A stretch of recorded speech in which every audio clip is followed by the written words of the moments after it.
ओम शांति। बाप दादाजी के 22/12/22 के साकार मधुर महावाक्य।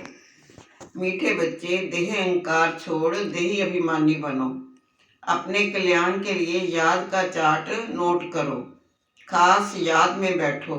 याद से ही विक्रम विनाश होंगे। देह अहंकार छोड़ देही अभिमानी बनो। अपने कल्याण के लिए याद का चार्ट नोट करो। खास याद में बैठो। याद से ही विक्रम विनाश होंगे। बाबा प्रश्न करें, बाप ने तुम बच्चों को पहला पहला कायदा कौन सा सुनाया है? उत्तर, पहला कायदा है सब कुछ देखते हुए बुद्धि चलायमान ना हो। एक बाप की याद में रहो। अपनी परीक्षा लेनी है कि मेरी वृत्ति देखने से खराब तो नहीं होती है। तुम्हें हाथ से काम करते दिल से बाप को याद करना है। इसमें आंखें बंद करने की बात ही नहीं है। ओम शांति। भक्ति मार्ग में अक्सर करके कोई सन्यासी आदि जब बैठते हैं तो आंखें बंद करके बैठते हैं। यहाँ कायदा है देखते हुए भी चलायमान नहीं होना है। अपनी परीक्षा लेनी होती है कि देखने से मेरी वृत्ति खराब तो नहीं होती है। हम भल देखते हैं परंतु बुद्धि का योग बाप के साथ है। मनुष्य भोजन बनाएंगे तो आंखें बंद करके तो नहीं बनाएंगे ना। इसको कहा जाता है हाथ का डे दिल यार डे। कर्म इंद्रियों से काम लेते रहो परंतु याद बाप को करो। जैसे स्त्री पति के लिए भोजन बनाती है, हाथ से काम करती रहेगी परंतु बुद्धि में होगा कि मैं पति के लिए भोजन बनाती हूँ। तुम बच्चे बाप की सर्विस में हो। बाप कहते हैं बच्चे मैं तुम्हारा ओबीडियंट सर्वेंट हूँ। बच्चों को अर्थात आत्माओं को समझाएंगे ना। आत्मा कहेगी स्वीट फादर, आप जो हमको ज्ञान और योग सिखलाते हो हम उस सर्विस में ही बिजी हैं। बाबा कहते सिर्फ ये अक्षर याद रखो, मन मना भव, देह सहित देह के सब संबंध छोड़ माम एकम याद करो।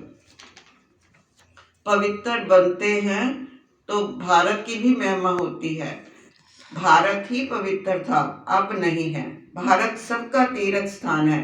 सब मनुष्य मात्र की अभी सदगति होगी। कहते हैं गॉड फादर इज लिबरेटर, दुख से लिबरेट कर शांति धाम में ले जाएंगे। बाप समझाते हैं फादर शोज सन, सन शोज फादर। तुम सबको घर का रास्ता बताते हो। इसको भूल भुलैया का खेल कहा जाता है। भक्ति में कितना माथा मारते हैं परंतु बाप से वर्षा कोई ले ना सके। बाप कहते हैं कि तुमसे ये सब कुछ जो भी है बाप का दिया हुआ है। फिर जब वापस लेते हैं तो कितने दुखी होते हैं। अब बाबा तुमसे लेते तो कुछ भी नहीं है। बाप सिर्फ कहते हैं इनसे ममत्व मिटा दो, ट्रस्टी होकर गृहस्थ व्यवहार की संभाल करो। बाकी मैं लेकर क्या करूँगा। तुम्हारे लिए ही सेंटर खुलवाए हैं। ये हॉस्पिटल और कॉलेज कंबाइंड हैं। हेल्थ और वेल्थ दोनों मिलती है। एजुकेशन को सोर्स ऑफ इनकम कहा जाता है। जितना जो पढ़ते हैं बाप से इतना वर्षा लेते हैं। इसलिए पूरा पूरा पुरुषार्थ करना चाहिए। बाबा कहते हैं सत्संग में थोड़े ही मुरली चलाएंगे, मैं तो बच्चों को ही सुनाता हूँ। कैसे आकर पढ़ाते हैं ये तुम जानते हो।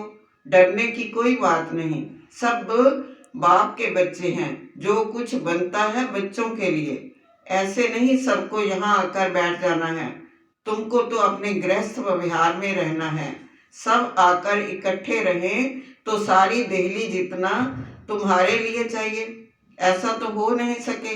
फिर भी बाप से योग लगाते रहो तो विक्रम विनाश हो जाएंगे। धारणा के लिए बाबा सार दे रहे हैं श्रीमत पर खुदाई खिदमतगार बनना है। बाप का शो करने के लिए सबको घर का रास्ता बताना है। दूसरा पॉइंट बाबा दे रहे हैं ट्रस्टी होकर सब कुछ संभालना है। किसी में भी ममत्व नहीं रखना है। माता पिता के मौफिक इज्जत के साथ होना है। ट्रस्टी होकर सब कुछ संभालना है। किसी में भी ममत्व नहीं रखना। माता पिता के मुआफिक इज्जत से पास होना है। बाबा वरदान दे रहे हैं, संपर्क संबंध में आते सदा संतुष्ट रहने और संतुष्ट करने वाले गुप्त पुरुषार्थी भव। संपर्क संबंध में आते सदा संतुष्ट रहने और संतुष्ट करने वाले गुप्त पुरुषार्थी भव। संगम युग संतुष्टता का युग है। यदि संगम पर संतुष्ट नहीं रहेंगे तो कब रहेंगे? इसलिए ना स्वयं में किसी भी प्रकार की खिटपिट हो, ना दूसरों के साथ संपर्क आने में खिटपिट हो। माला बनती ही तब है जब दाना दाने के संपर्क में आता है। इसलिए संबंध संपर्क में सदा संतुष्ट रहना और संतुष्ट करना है, तब माला के मन के बनेंगे। परिवार का अर्थ ही है सदा संतुष्ट रहने और संतुष्ट करने वाले। बाबा स्लोगन दे रहे हैं, पुराने स्वभाव संस्कार के वंश का भी त्याग करने वाले सर्वंश त्यागी भव। पुराने स्वभाव संस्कार के वंश का भी त्याग करने वाले ही सर्वंश त्यागी हैं। ओम शांति।